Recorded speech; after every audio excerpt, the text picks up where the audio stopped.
I, 32F, never thought I'd be in this situation, but here I am. My husband Andy, 34M, and I have been married for 5 years, and we have a 3-year-old daughter, Tiffany. Our story began 10 years ago when we met at a mutual friend's barbecue. I was fresh out of college, working my first job as a junior graphic designer, and Andy was 2 years into his career at a tech startup. We hit it off immediately, bonding over our shared love of 90s sitcoms and spicy food. Our relationship progressed quickly. Within a year, we were living together, and 2 years later, Andy proposed during a weekend getaway to the beach. It was perfect. He even remembered to bring my favorite strawberry champagne. We got married in a small ceremony surrounded by our closest friends and family. My dad, who had been battling cancer, was able to walk me down the aisle. He passed away just 6 months later, making those wedding memories even more precious. Andy was my rock during that difficult time. He held me when I cried, made me laugh when I needed it, and never complained when I wanted to spend hours looking at old family photos. His support made me love him even more, and I thought we could get through anything together. 2 years into our marriage, we decided to start trying for a baby. It took longer than we expected, and we went through some tough times with fertility treatments. But finally, we got the news we'd been hoping for. 9 months later, our beautiful Tiffany was born. She had Andy's blue eyes and my curly hair, and we were both smitten from the moment we saw her. Everything was great until Andy's company transferred him to a new city last year. The startup he'd been with had been acquired by a larger tech firm, and they wanted Andy to head up a new division in their headquarters. It was a huge opportunity for him, more money, more responsibility, a chance to really make his mark in the industry. We decided to move together for his career, even though it meant leaving behind our families and friends. It was a hard decision.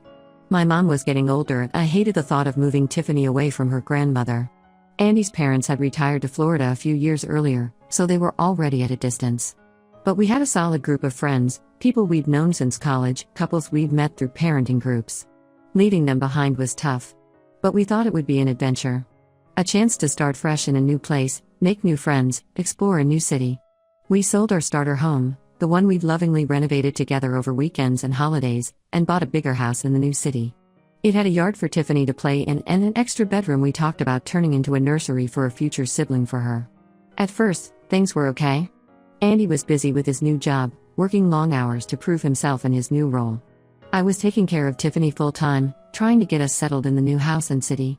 I joined a few mom groups, hoping to make some new friends, but it was slow going. I missed the easy camaraderie I'd had with my old friends, the inside jokes and shared history. But about 6 months ago, Andy started acting strange. He was working late more often, always on his phone, and seemed distant. When he was home, he was distracted, often staring at his phone or laptop instead of engaging with Tiffany and me.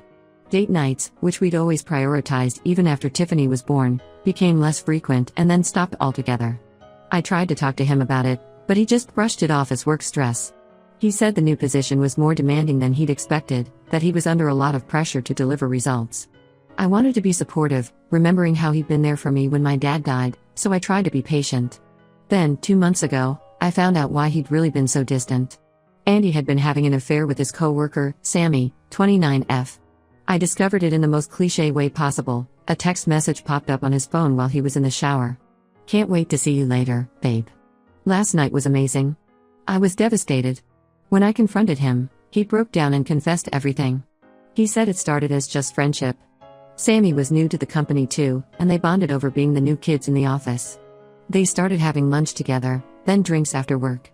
He swore he never meant for it to go further, but one night, after a particularly stressful day at work, one drink led to another, and he swore it was over and begged for forgiveness. He said he'd made a terrible mistake, that he loved me and Tiffany more than anything. He promised to do whatever it took to make things right. I was torn. On one hand, I loved Andy. We'd been through so much together, the joy of our wedding, the pain of losing my dad, the struggle to conceive Tiffany, the excitement of starting our life in a new city. He was the father of my child, the man I'd planned to grow old with. And I wanted to keep our family together for Tiffany's sake. She adored her daddy, and the thought of breaking her heart was almost as painful as Andy's betrayal. On the other hand, I felt completely betrayed. This wasn't just a one-night stand, a drunken mistake. This was an ongoing affair. He'd been lying to me for months, coming home to me and Tiffany after being with another woman. How could I ever trust him again? After a lot of thought, I decided to give him another chance, but with conditions. He had to change jobs, I couldn't stand the thought of him working with Sammy every day. He had to go to marriage counseling with me, we clearly had issues we needed to work through. And he had to be completely transparent about his whereabouts and communications. No more passwords on his phone, no more secret late nights at the office. Andy agreed to everything. He found a new job at a different company, started counseling with me, and even gave me access to his phone and email. For a while, things seemed to be improving. We were talking more, spending time together as a family, and slowly rebuilding trust. The counseling was helping us communicate better, and I started to hope that maybe we could get through this. But last week, everything fell apart again. I was using Andy's laptop to check our joint bank account when I noticed some strange transactions. There were several large withdrawals and transfers to an account I didn't recognize. At first, I thought it might be a mistake, or maybe even fraud. But when I dug deeper, I found emails between Andy and Sammy discussing their plans to move in together. It turns out, Andy never ended the affair. He had been lying to me this whole time, pretending to work on our marriage while secretly planning to leave me for Sammy. He had been siphoning money from our joint account to set up a new life with her. All those late nights at his new job? He was with Sammy? The marriage counseling? Just a show to keep me from suspecting anything. I confronted Andy as soon as he got home. He didn't even try to deny it this time.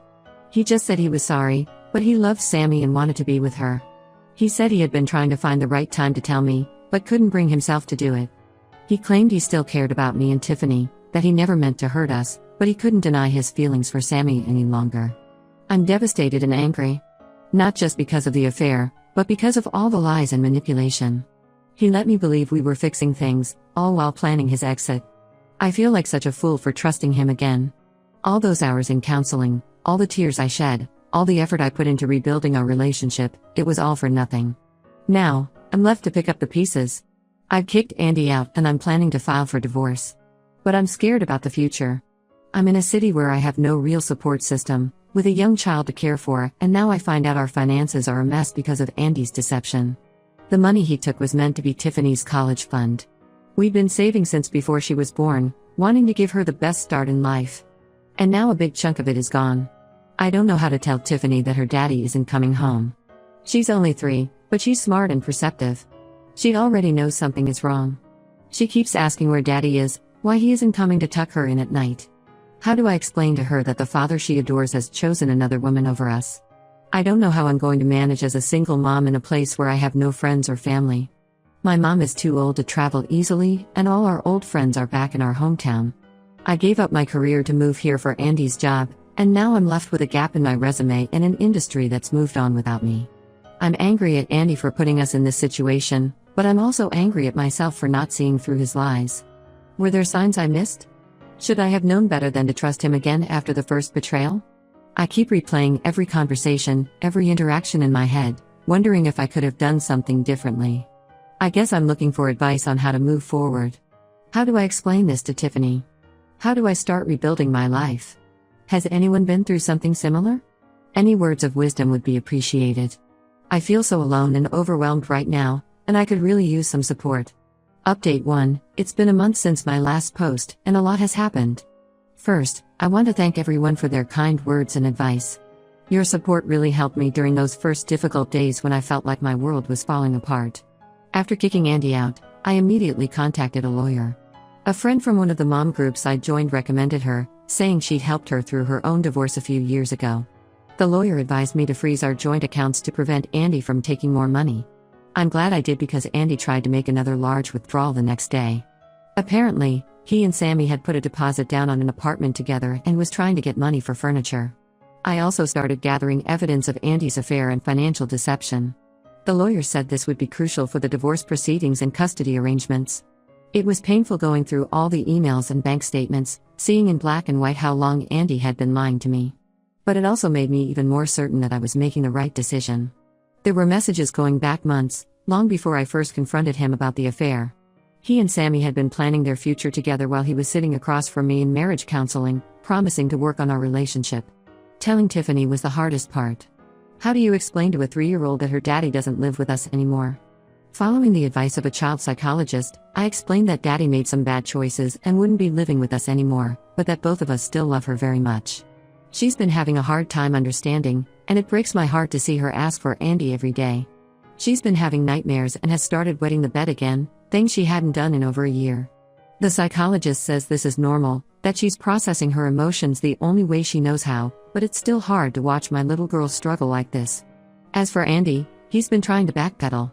When he realized I was serious about the divorce, he suddenly changed his tune. He claims he made a mistake, that he got caught up in the excitement of a new relationship but now realizes what he'd be losing. He says he wants to work things out, that he'll do anything to keep our family together. But I'm not falling for it this time. I told him all communication needs to go through our lawyers unless it's about Tiffany.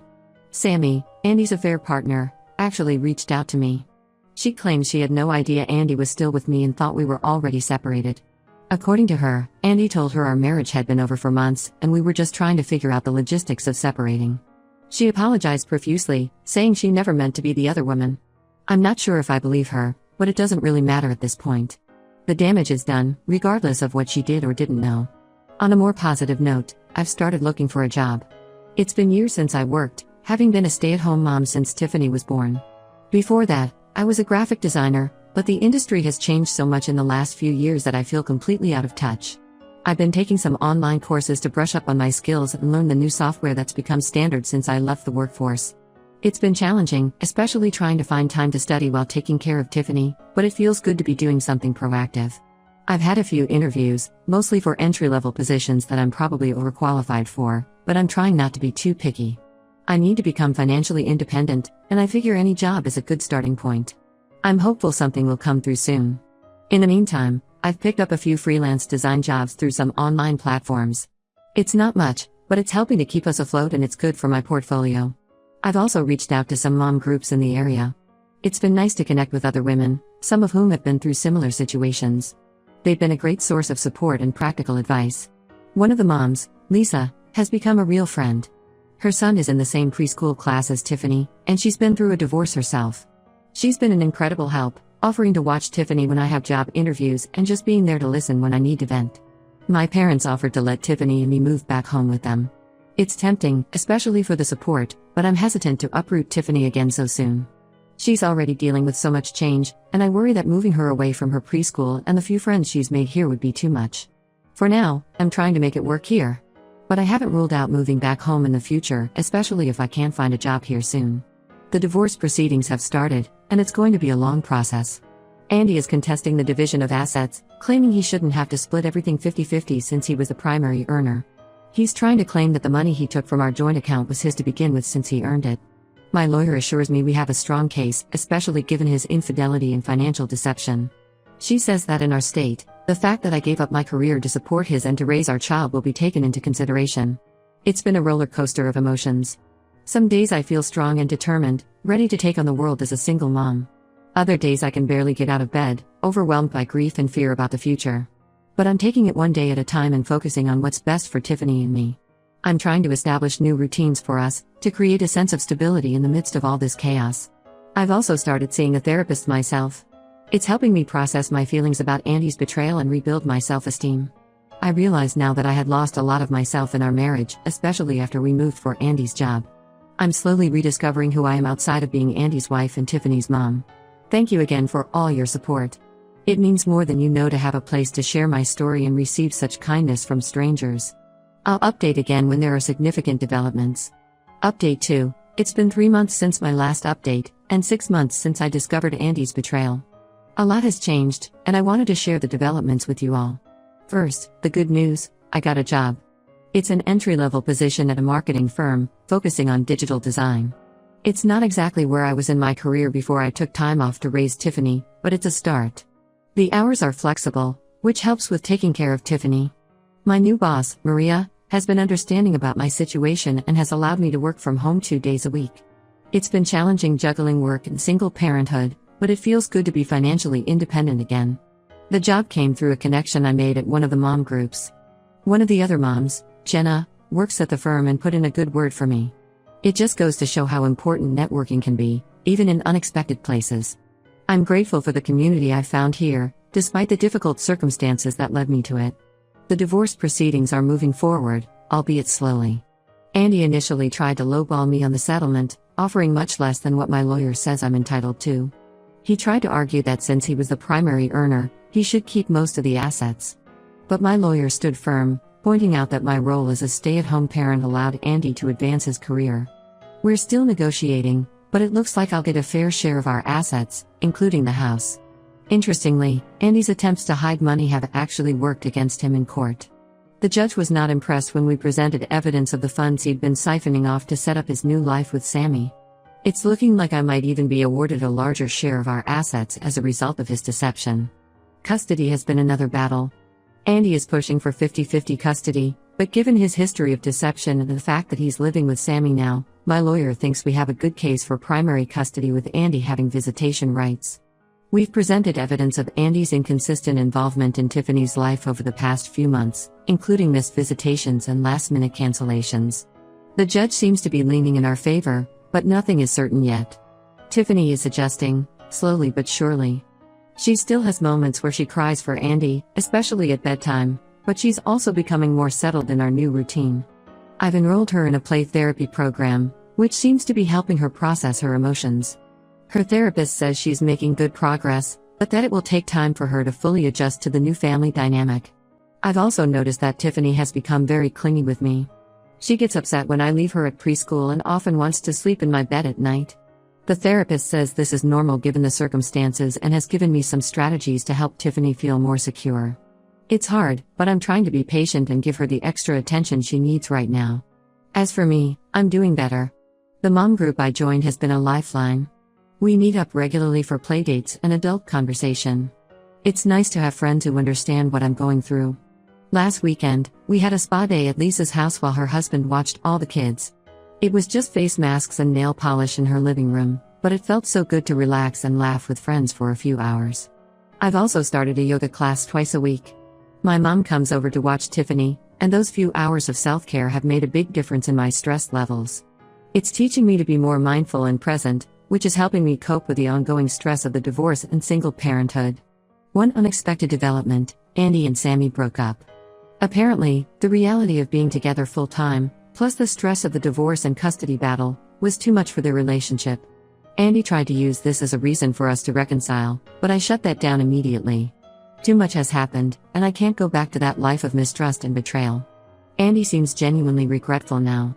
He's been more consistent with his visitations with Tiffany and has even offered to pay more child support than the court is likely to order. Part of me is glad to see him stepping up as a father, but another part of me is angry that it took all of this for him to realize what he had. Looking ahead, I'm cautiously optimistic. It's been a hard road, but I'm starting to see a future for Tiffany and me that doesn't revolve around Andy's choices. I'm focusing on building our new life, one day at a time. I'm even thinking about taking some advanced design courses to further my career prospects. I know there will still be challenges ahead. The divorce isn't finalized yet, and I'm sure there will be ongoing issues with co-parenting. But I feel stronger now, more capable of handling whatever comes our way. Thank you all for your continued support. Your kind words and advice have meant more than you know. I'll update again when the divorce is finalized. Update 3: It's been a year since my original post, and I wanted to give you all a final update. So much has changed, and I'm in a much better place now. The divorce is finally finalized. After months of negotiations and court appearances, we reached a settlement. I got primary custody of Tiffany, with Andy having visitation every other weekend and one evening a week. We sold the house and split the proceeds, which gave me enough to put a down payment on a small condo for Tiffany and me. It's not as big as our old house, but it's ours, and we're making it a home. Financially, things are stable. I'm still at the marketing firm and recently got a promotion to senior designer. It's not easy being a working single mom, but we're managing. I've also started a small side business doing freelance graphic design, which brings in some extra income. It's mostly weekend work when Tiffany is with Andy, and it's helping me rebuild my professional portfolio. Tiffany is thriving. She's adjusted well to our new life and is doing great in kindergarten. She's made new friends and is involved in ballet classes, which she loves. She still sees Andy regularly, and while their relationship is different now, it's good to see them bonding. Andy has been more consistent with his visitations lately, which has helped Tiffany feel more secure. Co-parenting with Andy has its challenges, but we're making it work. We use a co-parenting app to communicate about Tiffany's schedule and needs, which helps keep things civil and focused on Tiffany. There are still moments of tension, especially around holidays and special events, but we're both committed to putting Tiffany first. As for me, I've grown so much through this experience. Therapy has been incredibly helpful, And I've learned a lot about setting boundaries and valuing myself. I've rediscovered old hobbies and interests that I had put aside during my marriage. I've joined a book club and started painting again, something I loved in college but hadn't done in years. I've even started dating again, casually. It's scary putting myself out there, but it's also exciting to think about the possibilities. I've been on a few dates with a single dad I met through Tiffany's school. It's nothing serious yet, but it's nice to have adult conversations that don't revolve around work or parenting. My relationship with my family has grown stronger through all of this. My mom comes to visit more often now, and we talk on the phone almost every day. She's been an incredible support, both emotionally and practically. And I've reconnected with old friends from before I moved away. Modern technology makes it easier to stay in touch, and I'm grateful for these renewed connections. Andy and I have reached a place of civil co-parenting.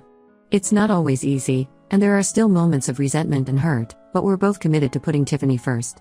Andy has apologized multiple times for his actions, and while I'll never forget what happened, I'm learning to forgive for my own peace of mind.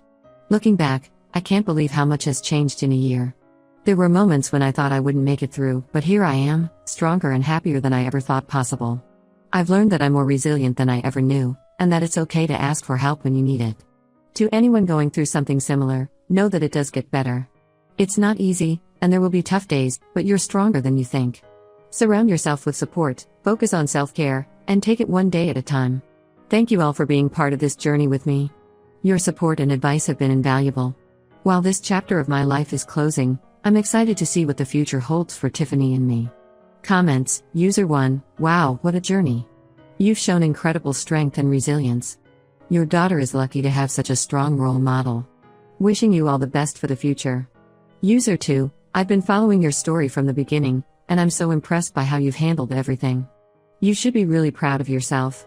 Here's to new beginnings. User 3, as someone who went through a similar situation, I can say it does get better.